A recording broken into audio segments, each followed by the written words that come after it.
XL அப்ளிகேஷனில் இருக்கிற one of the interesting functions அப்படின்னா XLookup அப்படின்னு சொல்லலாம். நிறைய பெனிஃபிட்ஸ் இருக்குது, அதை பற்றி நிறைய பேசலாம். பட் இங்கே XLookup வச்சு ஒரு சின்ன கான்செப்டை நம்ம முதல்ல முடிப்போம். ஃபைனலாக அதோடைய பெனிஃபிட்ஸையும் ஒரு சில விஷயங்கள் நம்ம பேசுவோம். முதல்ல இந்த டேட்டா அண்டர்ஸ்டாண்ட் பண்ணலாம். இந்த டேட்டா எம்ப்ளாயி டேட்டா, நிறைய எம்ப்ளாயீஸ் இருக்காங்க, அவங்களுக்கு எவ்வளோ இன்க்ரிமெண்ட் தரப்போகிறோம் அப்படின்றத நம்ம இந்த இடத்துல கொண்டு வர போகிறோம். ஒரு மீட்டிங் முடியுது, இந்த மீட்டிங்கில் யாருக்கெல்லாம் இன்க்ரிமெண்ட் போடலான்றதை பேசி முடிவு பண்ணியாச்சு, அவங்களுக்கு எவ்வளோ பர்சன்டேஜ் இன்க்ரிமெண்ட் கொடுக்கலான்றதையும் முடிவு பண்ணியாச்சு.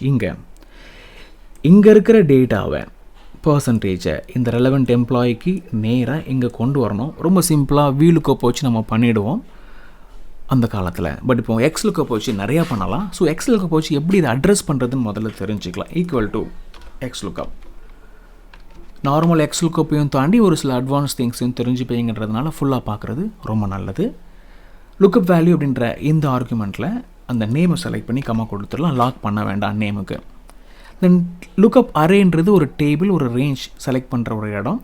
நார்மலாக VLOOKUPல நீங்கள் இந்த மாதிரி செலக்ட் பண்ணி அதை டிக்ளேர் பண்ணுவீங்க. பட் இங்கே XLOOKUPன்றதுனால அந்த நேம் லிஸ்ட்டை மட்டும் செலக்ட் பண்ண கையோட F4ன்றதை ப்ரெஸ் பண்ணி லாக் பண்ணிடணும்.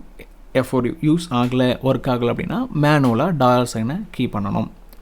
இப்போ நான் கம்மா போட்டு அடுத்த ஆர்குமெண்ட் வந்துட்டு ரிட்டன் அரே, எந்த இடத்துல உள்ள டேட்டாவை எடுத்துகிட்டு வரணுன்ற இடத்துல இந்த காலமை நான் செலக்ட் பண்ணி இதையும் நான் லாக் பண்ணிடுறேன். இந்த இடத்துல உள்ள வேல்யூஸ் தான் இங்கே அவுட்புட்டாக வரப்போகுது. அவ்வளோதான். இந்த முக்கியமான ஆர்குமெண்ட்டை நான் டிக்ளேர் பண்ணிவிட்டு இதுக்கப்புறம் இருக்கிற இந்த 3 ஆர்குமெண்ட்டையும் விட்டுடலாம். ஏன்னா இது மேண்டேட்ரி ஆர்குமெண்ட் கிடையாது, எக்ஸாக்ட் மேட்சை இது கொடுத்துரும் டைரெக்டாகன்றதுனால. நார்மலாக இதை க்ளோஸ் பண்ணி என்டர் பண்ணாலே 30% கிடச்சிரும். என்டர் பண்ண உடனே இது பர்சன்டேஜாகவே வரலன்னா நீங்கள் இதை ஃபார்மேட் பண்ணி வர வைக்கலாம். இப்போ டபுள் கிளிக் பண்ணால் எல்லாருடைய இன்க்ரிமெண்ட் பர்சன்ட்டும் கிடைக்குது. இந்த ஃபார்முலா நல்லா ஒர்க் ஆகுறதுக்காக நான் லாக் பண்ணியிருக்கேன், இந்த டேட்டாவை ஃப்ரீஸ் பண்ணியிருக்கேன். அது உங்களுக்கு தெரிஞ்சிருக்கும். ஸோ NA அப்படின்னு வந்திருக்கவங்கலாம் என்னென்னா எலிஜிபிள் இல்லாத கேண்டிடேட். இந்த டிஸ்கஷனில் அவங்களுக்கு நம்ம இன்க்ரிமெண்ட் கொடுக்குறதா பேசவே இல்லை, கொடுக்குறதுக்கு அவங்க ரெக்கமெண்ட் பண்ணப்படவும் இல்லை, அவங்க தகுதியானவங்க இல்லைன்னு சும்மா டேட்டா வச்சு நம்ம முடிவு பண்ணியிருக்கோம். ஃபைன். இந்த இடத்துல முக்கியமான ஒரு அட்வான்டேஜை பார்க்க போகிறோம். XLOOKUP advantage. இந்த மாதிரி டேட்டா இல்லை, இங்கே இருக்கிற நேம் ராஜன்ன்ற நேம் இங்கே இல்லை, அதனால் இந்த இடத்துல நாட் அவைலபிள் வந்திருக்கு. இதுக்கு என்ன பண்ணுவோம், VLOOKUP இருந்துச்சுன்னா நம்ம இஃப் எரரை போட்டு நம்ம ஒரு ஆர்குமெண்ட்டை டிக்ளேர் பண்ணி பிளாங்காக வரணும்னு கொடுப்போம். இங்கே இந்த ஃபார்முலாக்குள்ளேயே இருக்கிற ஆர்குமெண்ட்டை வச்சு நீங்கள் அந்த வேலையை முடிச்சிட முடியும். நான் என்ன பண்ணுறேன், லாஸ்ட்டில் வந்துட்டு கம்மா கொடுக்குறேன். பாருங்களேன், இஃப் நாட் ஃபவுண்ட்னா என்னன்னு வருது இல்லையா, அதுக்கு பதிலாக என்ன வரணும், 0 வரணும்ப்பா அப்படின்னு நான் மாற்றி என்டர் பண்ணி ஃபார்முலாவை நான் ட்ராக் பண்ணிட்டேன். அப்படின்னா எங்கெல்லாம் எரர் வருதோ அங்கே NA வந்துடும். இது ஒரு முக்கியமான பெனிஃபிட் இல்லையா. இஃப் எரர்ன்ற ஃபங்க்ஷனே யூஸ் பண்ணலை, நீங்கள் XLOOKUPலேயே முடிச்சுட்றீங்க. இன்னும் நிறைய பெனிஃபிட்ஸ் இருக்குது, நம்ம நிறையா வீடியோஸில் பார்ப்போம். பட் இப்போ ஒரு சின்ன பெனிஃபிட். இதுக்கப்புறம் இன்க்ரிமெண்ட் எவ்வளோ வரணுன்றதை ரொம்ப சிம்பிளாக இந்த வேல்யூவையும் நீங்கள் மல்டிப்ளை பண்ணாலே உங்களுக்கு கிடச்சிரும். இன்க்ரிமெண்ட் வராது, உங்களுக்கு நார்மலாக பிளாங்காக வரும். ரொம்ப சிம்பிளான அண்டர்ஸ்டாண்டிங். ஒரே ஒரு பெனிஃபிட்டை நான் சொல்லியிருக்கேன்.